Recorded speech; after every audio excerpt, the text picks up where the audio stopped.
नेता प्रतिपक्ष विजय सिन्हा हमारे साथ हैं। सर, बिहार सरकार जातीय गणना का आंकड़ा जारी कर दी। आप लोग तो विरोध कर ही रहे हैं कि आंकड़ा फर्जी है। अब जदयू के अंदर से भी बगावती सुर देखने को मिल रहे हैं। जदयू सांसद सुनील पिंटू ने कहा कि जो तेली साहू समाज की आबादी है वो कम करके दिखाई गई है। इस रिपोर्ट को मैं खारिज करता हूं, फिर से गणना कराई जाए।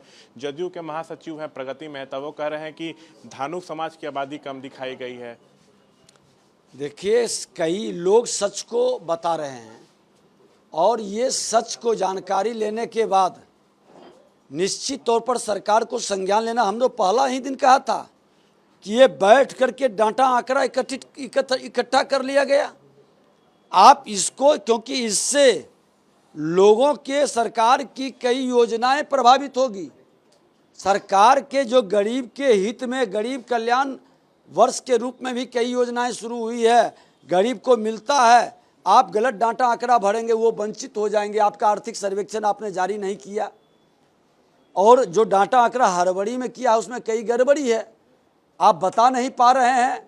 हमने तो खुला चुनौती दिया था कि मेरा और मेरे परिवार के किसी व्यक्ति का हस्ताक्षर आप दिखाइए आपके डाटा आंकड़ा में, आप कहाँ से भरवा लिए। कोई कुछ भर देगा और इस तरह के कई लोगों ने शिकायत किया है। तो आपको इस शिकायत की सुनवाई करनी चाहिए, आपत्ति लेनी चाहिए, सुधार के लिए समय देना चाहिए और तब एक बार आप चाहते हैं कि गरीबों का उत्थान और कल्याण हो तो पारदर्शिता से पूरी जानकारी लेकर के हड़बड़ी में नहीं, ये चुनावी राजनीति का खेल बंद करिए। गरीबों के उत्थान के लिए पूरा सर्वे कर करके इसको प्रकाशित करिए। उधर सर, जेपी नड्डा बिहार दौरे पे आए थे। पार्टी के भीष्म पितामह कहे जाते थे कैलाशपति मिश्र, उनकी 100वीं जयंती थी, उसमें शामिल हुए। फिर उसके बाद विधायक, सांसदों, पदाधिकारियों के साथ बैठक की। तो 24 चुनाव को लेकर क्या संदेश?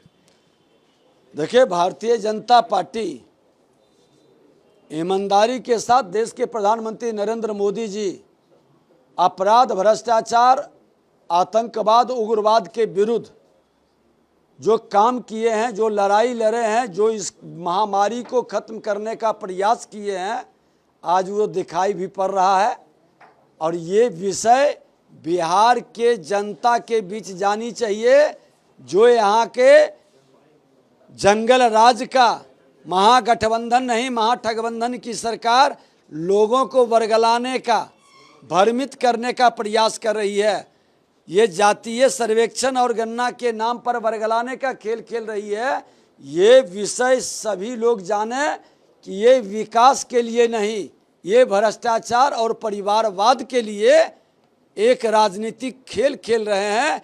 उस खेल से बिहार को बचाना है और बिहार में भाजपा की सरकार बनानी है। सर, एक खबर आ रही है कि उन्होंने पार्टी विधायक और सांसदों को कहा कि चुनाव में प्रत्याशी कौन होगा यह आप लोग तय नहीं करेंगे, ये संगठन तय करेगा। इस पर बयानबाजी मत करिए ना, ये सब तय करने वाली बात है। अब देखिए, संगठन के अंदर क्या बातचीत हुई है ये विषय मैं नहीं बता सकता हूं। आप लोगों को ज़्यादा खबर कहां से मिलती है, लेकिन सच है कि भारतीय जनता पार्टी अनुशासित पार्टी है। भारतीय जनता पार्टी संगठनात्मक पार्टी है और भारतीय जनता पार्टी के अंदर कोई परिवारवाद, वंशवाद की पार्टी नहीं है, किसी जातिवाद की पार्टी नहीं है। एक सामूहिक नेतृत्व की पार्टी है और सामूहिक नेतृत्व बैठ के निर्णय लेता है कि कौन उम्मीदवार बनेगा, कौन संगठन में जिम्मेवारी लेगा, कौन किस दायित्व में लगेगा।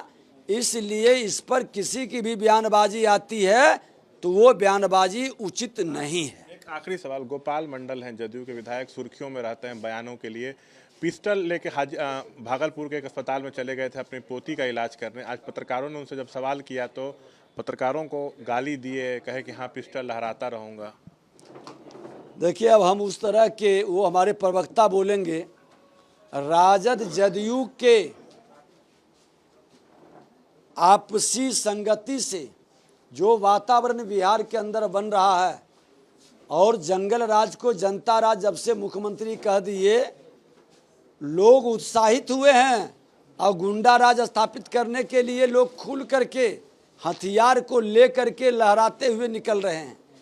अब सरकार मौन है, संरक्षित कर रही है। ऐसे लोग पर बयानबाजी करना उचित नहीं है, लेकिन सरकार में बैठे लोग बिहार के मुख्यमंत्री उप मुख्यमंत्री को जवाब देनी चाहिए कि बिहार के अंदर ये भय का माहौल बना करके क्या संदेश देना चाहते हैं। तमाम मसलों पर बातचीत करते हुए नेता प्रतिपक्ष विजय सिन्हा, कैमरा पर्सन विशाल राय के साथ से शाम कुमार, एबीपी न्यूज़ पटना।